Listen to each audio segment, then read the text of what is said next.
நண்பா, இந்த ஊர்ல ஒரு மாலை காலம், இரு நண்பர்கள் சேர்ந்து அந்த மண்ணூர் ரோட்ல நடக்கிற அந்த காட்சியிலே நட்புக்கு ஒரு புதிய அர்த்தம் கிடைக்குது. வாழ்க்கையில நம்ம புரிஞ்சுக்கிறது ரொம்ப குறைந்த பேர் தான்.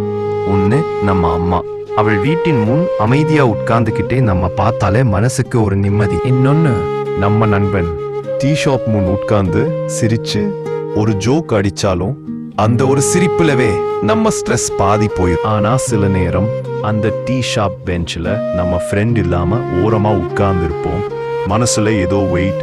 அப்போதான் நட்புக்கு தேவையான நேரம் புரியும். வாழ்க்கை எப்பவுமே ஈஸி இல்ல. சில நாள் நம்ம கையில எடையா, மனசுல வலியா இருக்கும். ஆனா அதையும் தாங்கிக்கிட்டு முன்னேறி போறதே நம்ம தைரியம். சில சமயம் நண்பர்களுக்குள்ளே சண்டை வரும், உண்மையா கோபம் வரும், பேசாமையும் போயிடுவோம்.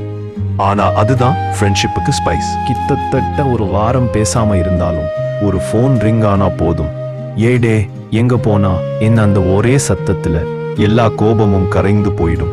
சூரியன் மறையிற நேரம், ஒரு பக்கமா வெயில், ஒரு பக்கமா நிழல். அந்த நேரம் மனசுல வரும் ஒரு உண்மை, நட்பு என்றால் அது மாறாத உணர்ச்சி.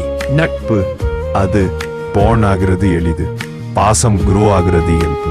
ஆனா உண்மையான நண்பன் வாழ்க்கை முழுக்கவும் கிடைப்பது நட்புக்கு அழகு.